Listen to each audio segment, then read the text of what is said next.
Futurist, a podcast with Guy Clapperton. Hello, and thanks for downloading the Near Futurist, a show presented by me, Guy Clapperton. In this episode, we're looking into artificial intelligence, ethics and related issues. But first, a little bit about who you're listening to.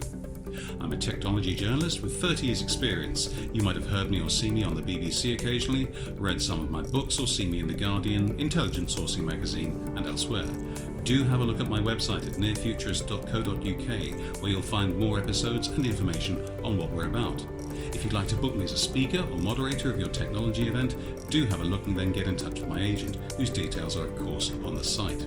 If you like what you're hearing on this podcast, please do consider leaving a review on the iTunes store or wherever you download it from.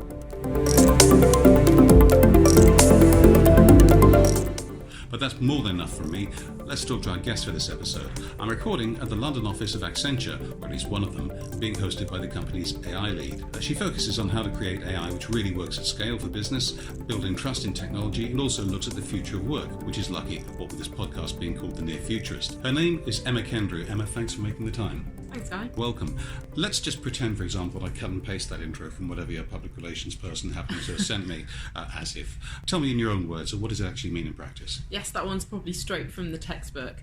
Well, I'm very lucky I've got a fascinating job. It's my job to understand artificial intelligence, understand the technologies that are available, their capabilities, what they can do today, and then think about how they can be applied to solve real-world problems for businesses and organisations. So that could be anything from improving customer service to thinking about new business products and business models or services, or thinking about how we improve citizen services across the country.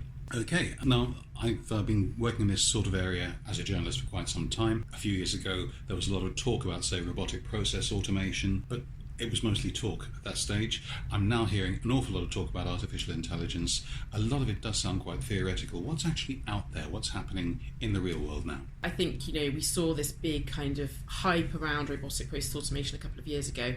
And then really in the last 18 months, again, we've seen a real hype around artificial intelligence. Barely a day goes by that you look in the newspaper or in the media and there's not some kind of headline about how artificial intelligence is going to save us all or destroy us all or something in between. And, they talk about Gartner, for example, talk about this hype cycle and how you reach the peak of hype, and then that's often followed by a kind of trough of disillusionment as we sort of think about, well, is the hype real? Actually, how can these technologies be applied today to help us with particular problems? And I think we have kind of reached that peak of hype, and for the early adopters we've maybe moved into a bit of disillusionment, maybe in the public and people who've tried it to start with, in how much it can live up to that kind of hyped promise. Having said that, we are seeing AI used more and more.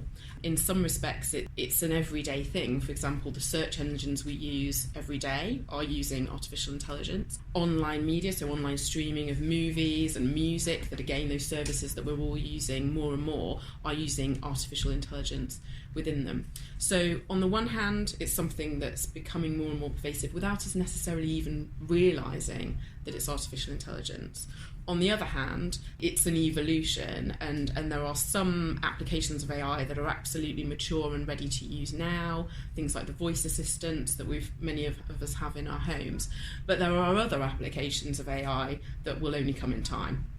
I'm interested that you mentioned the disillusionment element. We've all heard highly amusing stories like a Microsoft chatbot on Twitter that became highly racist because people managed to train it to, and racist, sexist, homophobic, etc. All jolly fun.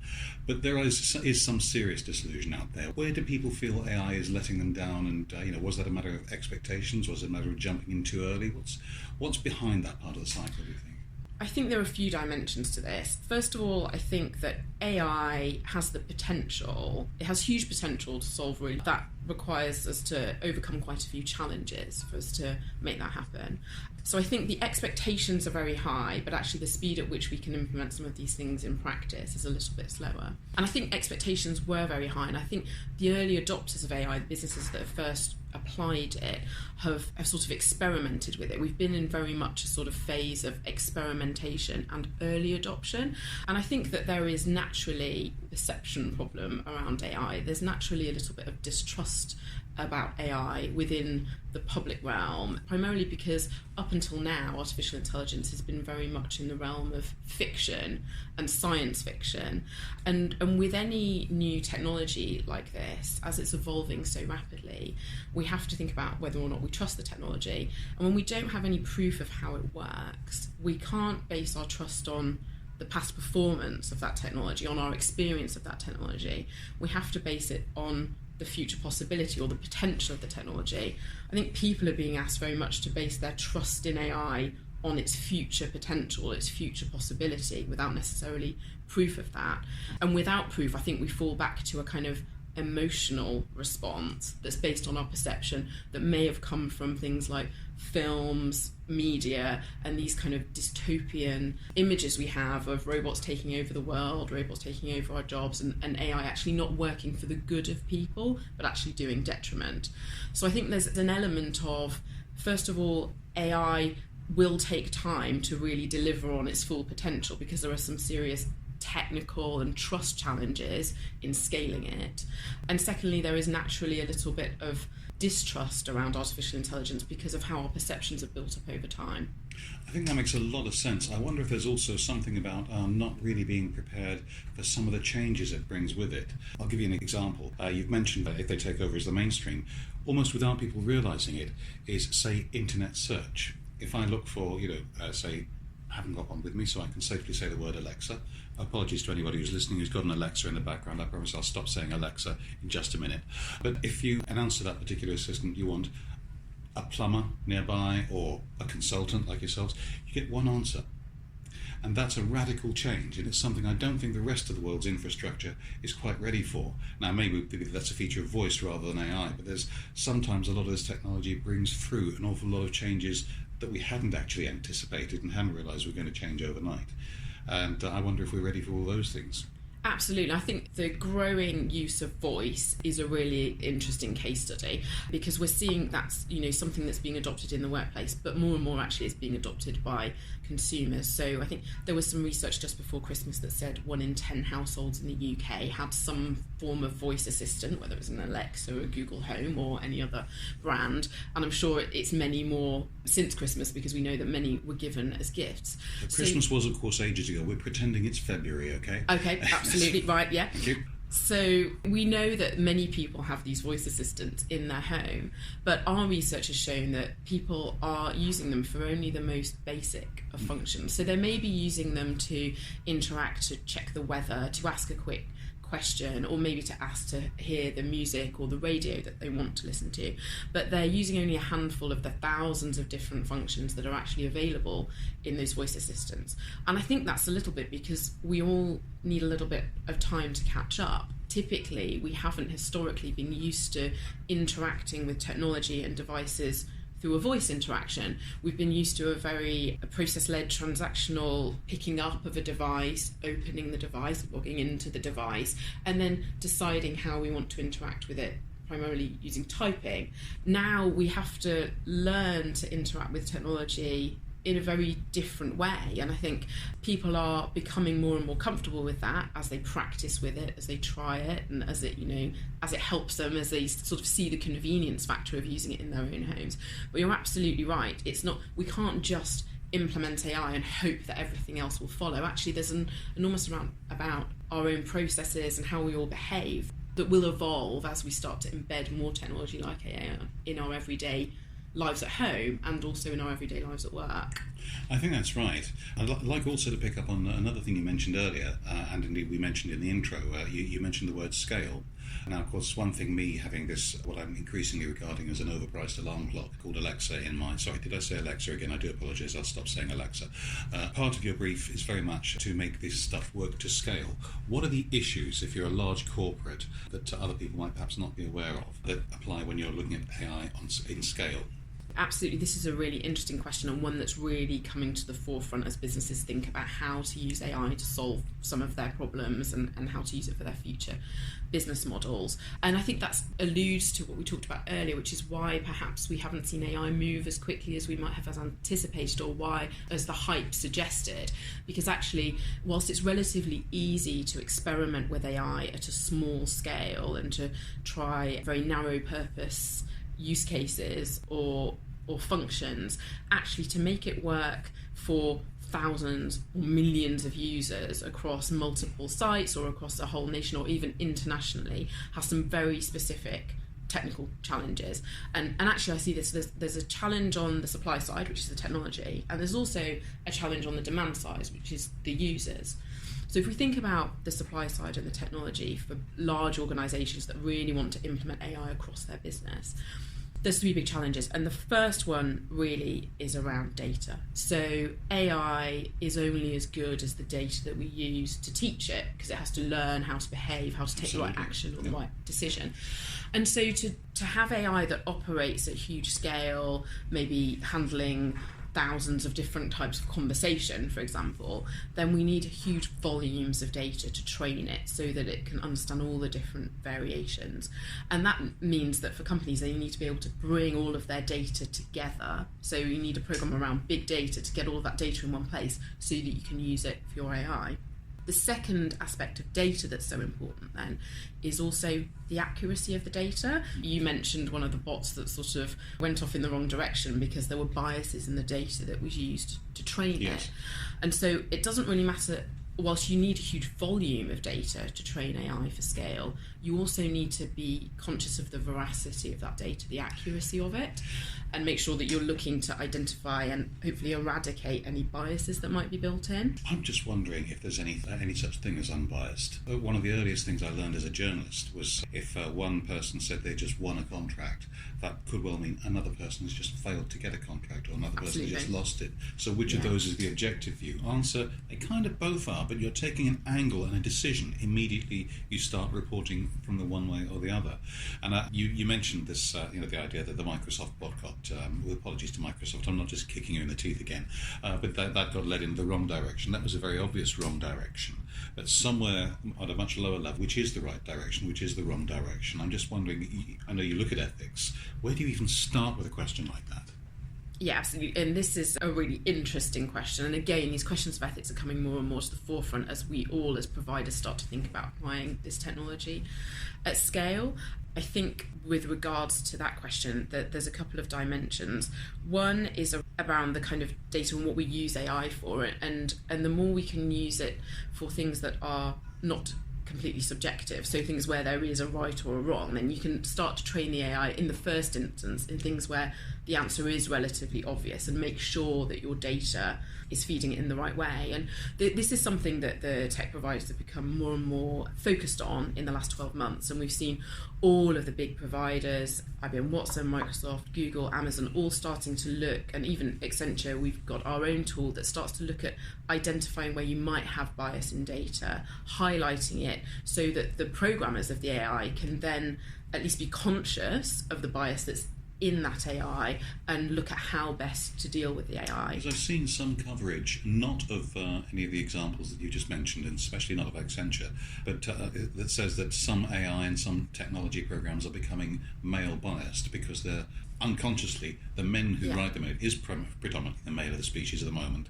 actually accidentally put their own bias in there without realising it, because of course it's easy for someone else to see that I might be biased about something, but from in my head in here it looks perfectly clear to me. I don't think I'm biased in the slightest. Is that something that you can actually combat, or is it something that perhaps the AI should start looking out for itself? How do you... I mean, I think this is something that we should all be incredibly concerned with, actually. It's a real passionate issue for me. And it is the second dimension of how we address bias in AI, because even if we've addressed some of the biases in the data, we need to make sure that we try to eliminate bias in the teams that are designing, developing and deploying AI. And, certainly gender diversity is something that I'm particularly focused on in my role here in Accenture. And it's no secret that we have issues with gender diversity in technology in the industry as a whole, and AI is no different. It's absolutely crucial that to develop an AI that works for people, that works across society, it needs to be designed and developed by teams that represent that society. And I think the gender element is one that's particularly clear to us in some of the things that have been developed and some of the things we've seen in the headlines. For example, we're hearing more and more the question, why is it that so many of the voice assistants or the home assistants have a female persona? And actually, if we think about some of the potentially unintended consequences of that, what does it mean if our children are growing up in a household where there is a technology assistant with a female persona that they expect to do certain tasks for them? Does that influence our perceptions of gender roles, and will that have consequences further down the line? So I think, we need to think about inclusion and diversity all the time in the design of AI and how we apply it in the real world. The other thing is, of course, people start ascribing actual personality to these things. I was talking to a friend of mine who brought one of these things to his parents, and they always asked Alexa to do something when they knew what time it was, or when they knew what the weather was like or something. They would always say thank you. Yes. Why not? It's harmless enough. I'd like to come back to the central point, though, about nobody has ever said, I imagine nobody's ever come into these premises and said, I'd like some AI, please. What typically are they looking to solve? What can you help with? How do you go about introducing the idea of AI being a good idea? It's very interesting you should say that, actually, because people do sometimes come and say, I want to do some AI.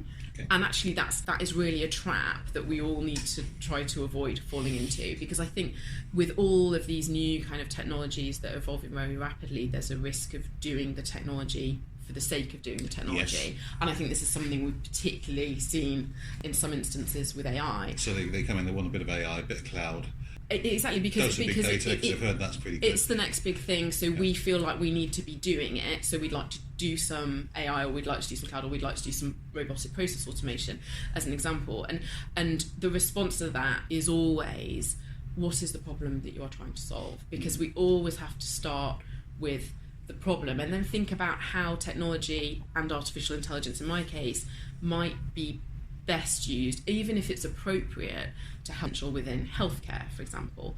But it very much depends on the problem statement that we're trying to solve. So, for example, if our problem is we want to improve diagnosis rates in cancer, for example, AI has a central role to play in that, in collating lots of data, getting the insights from all that patient data and identifying patterns. It can help us very clearly improve those diagnosis rates. If the problem we need to solve is we need to improve the patient experience for people undergoing treatment, or we need to improve the quality of care, AI probably does have a role to play in that, but it's a very different role and it's probably not core. That might be that it can do it can help nurses and caregivers by taking some of the administrative load off their plate so that they can focus more on the core of their job, which is the patient experience. So there's two quite different problem statements there within healthcare, and AI has a quite different role to play.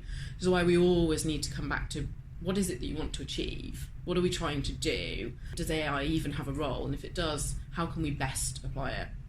We've mentioned, of course, that you've mentioned rather the idea that some people perceive that AI and robotics, etc., is going to destroy us all, or at least damage the employment market for us, which is a bit less drastic but still harmful.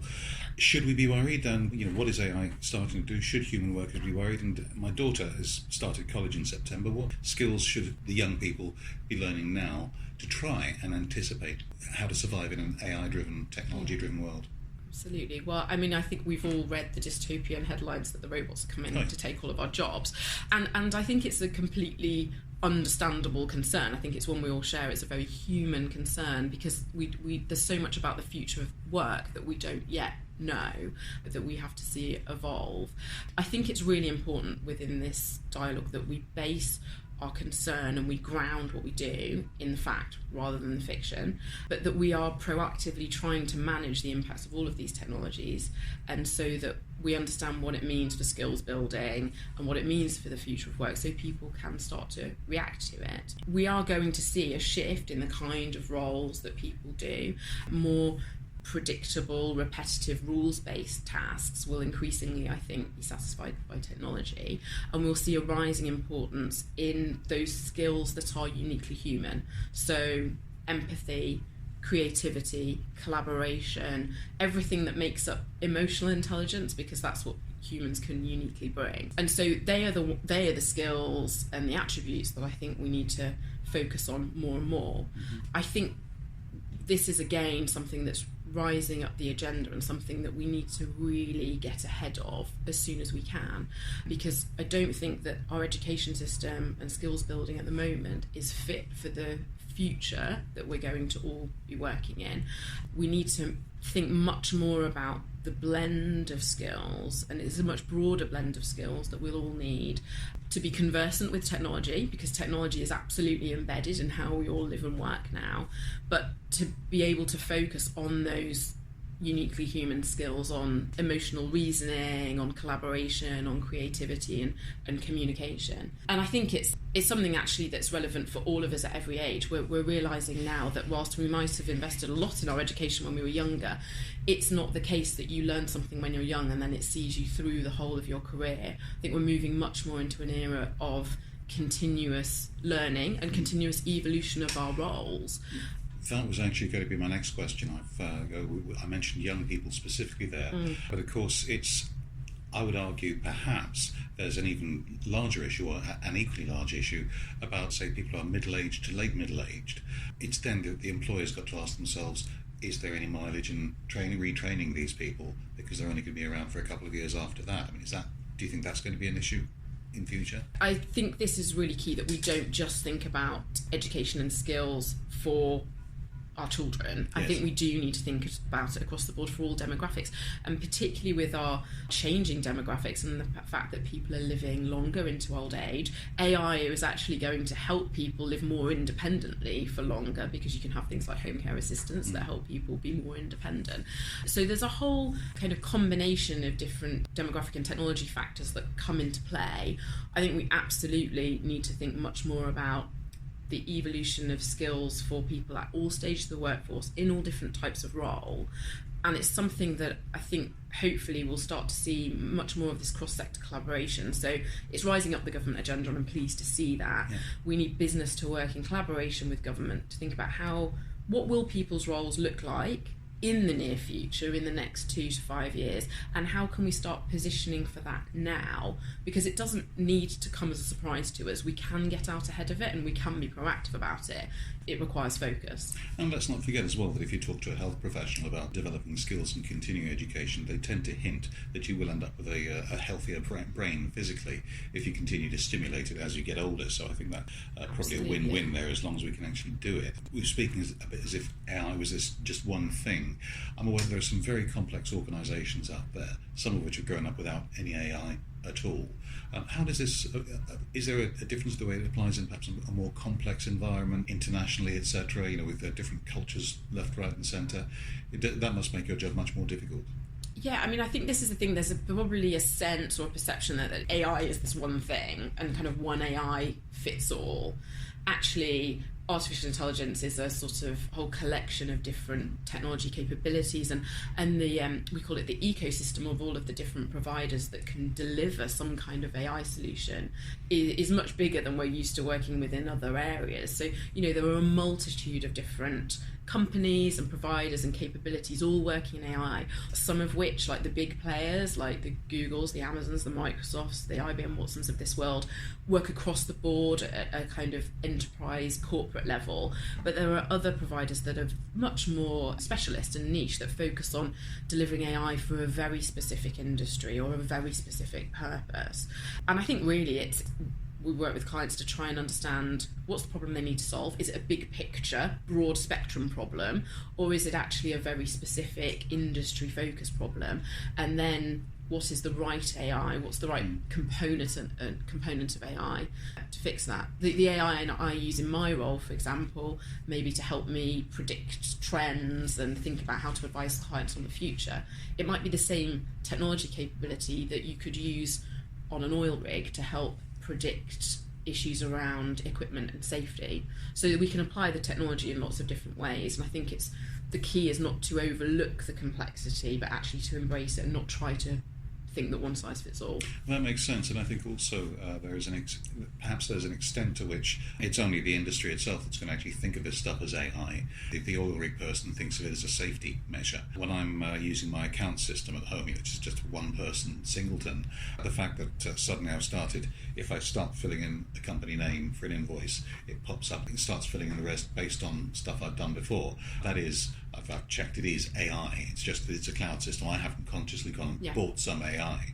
It's just that someone's thought this could make your life easier. But to my mind, I'm still doing my accounts. It's nothing to do with AI in my brain, but that's exactly what it is. I'm just wondering whether as it becomes more mainstream, it'll be only people like me as a commentator, you as a practitioner, who will even think of this stuff as AI. I think you're absolutely right. And more we're combining different technologies all the time, artificial intelligence, cloud technology, big data, analytics, to deliver these, tools and outcomes to people. And I think that the examples we talked about earlier, like online streaming of film and television or music or search engines, they're all using all of these types of technology. They're based in the cloud, they're using AI.